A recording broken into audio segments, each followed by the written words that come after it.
When I was a kid, my dad had one weakness. He could not stand liars. From now on, anyone I think is lying to my face speaks to this. Dad asks you a question, and if you lie, the lights flash, and he spanks you. So me, Dre, and Al start testing it. Did you take the last cookie? No. Did you wear my sneakers last night? That thing was snitching on us more than our neighbor, Mr. Boulder. So we come up with a plan. We gotta break it. No, we gotta hide it. Why don't we do both? So we wrap it in towels, smack it with slippers, take the batteries out, and throw it outside. Later that evening, Dad walks in holding it like a trophy. Look what the dog found. Y'all hear that? Now it can speak for itself. Oh, no! Did any of y'all throw this outside? We all say nope. All right, first one to snitch gets to skip a whooping. Okay, Dre said to break it, and Al said to hide it. What? Liar! He's telling the truth. And that's when I learned lying isn't worth it, especially when your parents have a lie detector.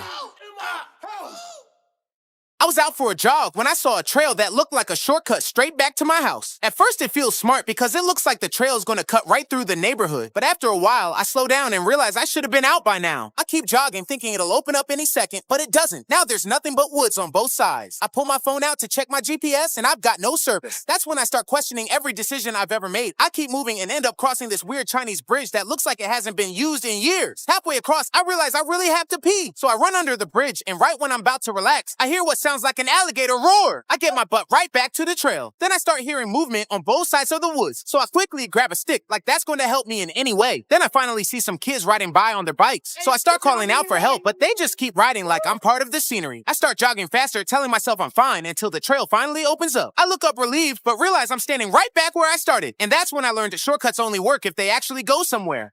So after school, I met Brayton at the park. Well, I didn't think you were gonna show up. I didn't think I was going to show up either, but here I am. You are so pathetic. Don't you get tired of me beating you up? What kind of question is that? Of course I do, but you're the one who wants to fight. Oh, so it's my fault. If the shoe fits? Oh, so now you getting smart? Nah, Brayton, I was just saying... I'm about to beat you up, little boy. What's going on out here? Mr. Falsetto. I'm so sick and tired of you getting in my way. Ooh. Get out of here, Mr. Falsetto. This don't got nothing to do with you. It's all right, Mr. Falsetto. I don't want anyone else to get hurt. Just go. All right, I'll leave. But remember, Desmond, believe in yourself. Just get out of here. Ah! You push, Mr. Falsetto? He didn't deserve that. Yeah. You need to be worrying about yourself because I'm about to knock you out. Right when Brayton was about to hit me, I took a deep breath and believed in myself. I screamed so loud that Brayton fainted. You did it, Desmond. Good job. Mr. Falsetto, you helped Desmond be... Today started like most days, with cleaning the kitchen floor. But soon, I was looking for Caden, checking his room down the hall. When he wasn't there, I headed to my bedroom to get ready. I heard sounds from the bathroom and saw Destiny getting ready. We shared a quiet moment, talking while she did her hair, small but meaningful. Then I found Caden in the living room, ready to head out. We walked together through the garage to the car for a trip to the movies. The drive was filled with excitement and easy conversation. At the theater, Caden's playful side showed, jumping over wet floor signs and taking photos. We waited in line to get popcorn, enjoying the night ahead. Inside the dark theater with 3D glasses on, the movie transported us. Caden couldn't hold still, running around since we had the whole place to ourselves. After the credits rolled, we walked through the theater, still soaking in the fun. On the drive back, I realized these simple outings make lasting memories. It's the time together, not the plans, that makes every day special.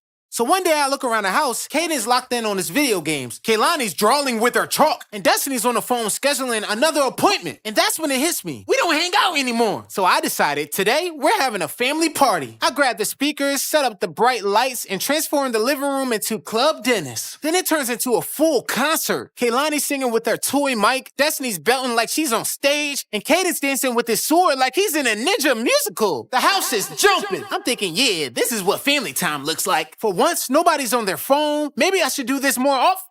Can you believe that? I blew a fuse. That's when I realized bringing a family together sometimes means blowing a fuse. Literally.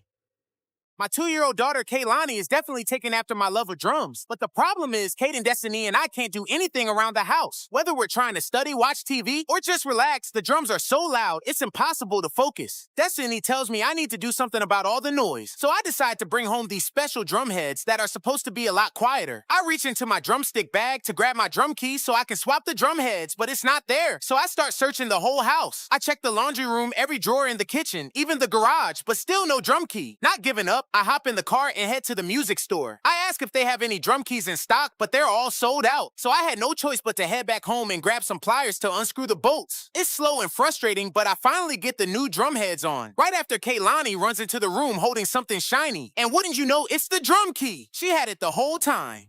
While I was cleaning the pool, my dog Snoop spotted an iguana. Hey, what you doing in my pool? I don't want no problems. I'm just trying to take a bath, man. I don't want you in here. Get out of here, man. I'm gonna get you. Yeah, that's what I thought. Get out of here. I ain't going nowhere. This is my house now. What you say? You gonna pay for that? What's up? Come on, cut your tail. Cut your tail. Come here. Get over here. Come on. I'm gonna get you. What now? Come on. Yeah, you ain't got nowhere to go. Wait, there you go. What's up? Yeah. This ain't over. Hold on. Just give me a second. I gotta catch my breath. Say that to my face. I dare you to say that to my back. Oh, you done did it now. Wow. Just let Here's the go green. Yeah, get down there. What's up? What? I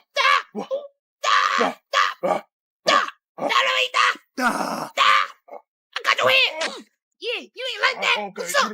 My friend ruined my engagement. After having a fun time jet skiing with my friend James, I told him about my secret plan to pop the big question to my girlfriend. As I told him how I had to spend all the money in my bank account to buy the ring, my girlfriend FaceTimed me. James told me to hand him the ring so she wouldn't see it. And although I didn't trust him with it, I had no choice but to give it to him. After the call, I asked for the ring back, but James was acting kind of weird. Turns out, while I was on FaceTime, he playfully tried on the ring, but his clumsiness got the best of him, and the ring slipped from his hand into the vast depths of the ocean. I thought he was playing around when he told me, but when I seen the empty box, I tried to unalive him.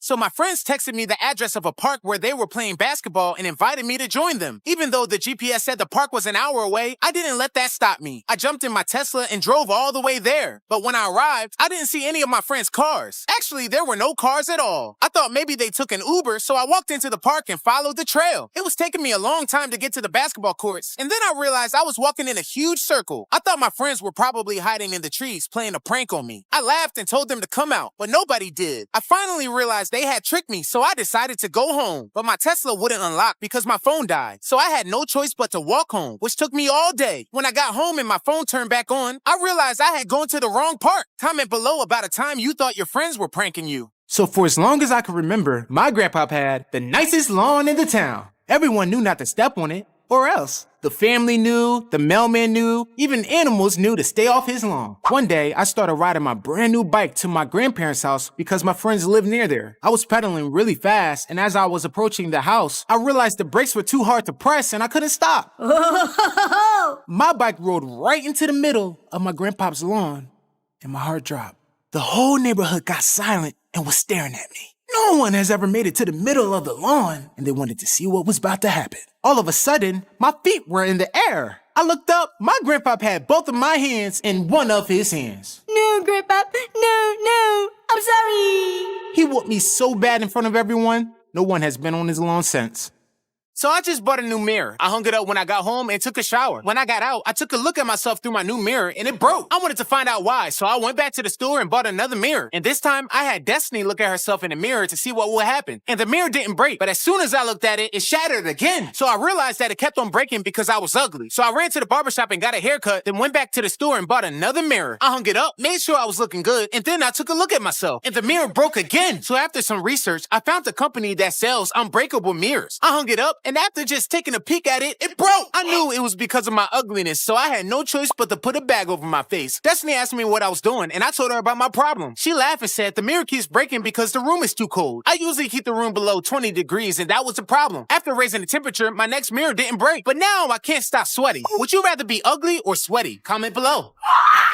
I was jogging through the park when my music suddenly stopped. I slowed down and tapped my ear, thinking my headphones died, but nothing happens. That's when I reach into my pocket to check my phone, and my pocket is empty. Now my heart is racing because I know I had it when I started. I stop jogging and start walking back the way I came, staring at the ground like I dropped a winning lottery ticket. I keep replaying the run in my head, trying to remember when it could have fallen out. I check my other pocket even though I already know it's not there. I try dinging my phone from my Apple Watch, but it says the device is too far away, which somehow makes it worse. Now I'm speed walking, checking benches, bushes, trash cans, and even even under picnic tables. I'm sweating and pacing, pretending I'm still exercising so nobody thinks I'm panicking. After a few minutes, I hear faint music playing somewhere behind me. I stop and listen and turn around slowly. I walk back toward the sound and see my phone sitting on a bench right where I stopped earlier to stretch. And that's when I learned panic turns your brain off way faster than your phone battery.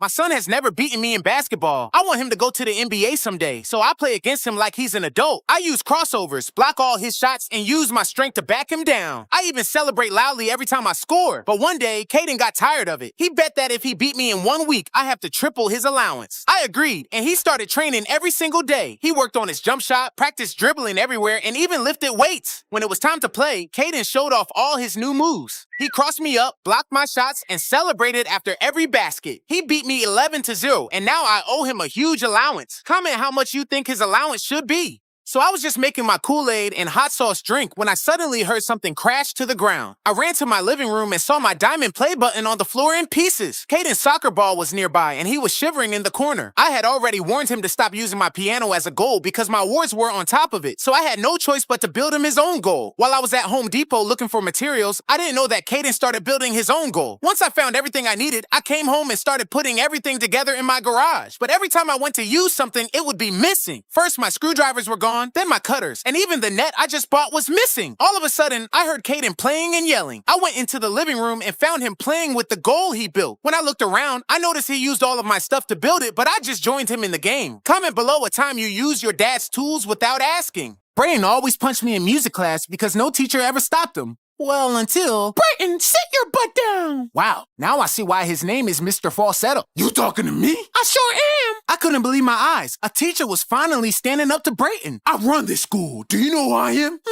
Brayden Smith. From reading your file, I see why people are scared of you. Yeah, you should be too, with your little high voice. Ooh. Brayden walked up to me and got ready to smack me in my face. Okay, Brayden, I'm ready. No, Brayden, I said sit your butt down. You're not gonna smack nobody on my watch, Brayden. Who you think you talking to? I'm talking to you. As long as I'm here, you're not gonna mess with Desmond or anybody else. What? Ooh, Saved by the Bell. This ain't over. After class, Mr. Falsetto wanted to talk to me. When are you gonna stand up to him? The only time I'm standing up to Brayden is to give him my lunch money. No, Desmond, you gotta stand up for yourself, and I'm gonna help you. So when I came to school, Brayden, the school bully, came up to me and said, Do you know what today is? a day for new friendship? Friendship, that's cute. But no, it's a new day for me to beat you up. I've learned that there's no escaping Brayden's punches, so I had no choice but to brace myself. Mr. Brayden, take a seat. Ooh, Mr. Falsetto, I'm getting real tired of you. Just stay out my way. Please, Mr. Falsetto, just listen to him. I don't want you to get hurt. I'm gonna tell you one more time, Mr. Brayden. Sit down. Oh, that's it. After I beat up Desmond, you're next. Brayden turned towards me and cracked his knuckles when all of a sudden, I said sit. Ooh. Mr. Falsetto singing hurt Brayden's ears so bad that he sat down. Don't get too happy, Desmond, because I ain't done with you. When school was over, I stayed behind to talk to Mr. Falsetto. So you wanna learn how to do the falsetto scream? Yes, please. I can learn how to sing. Okay, I'll teach you. If you promise to never do that again. Jeez. You got yourself a deal.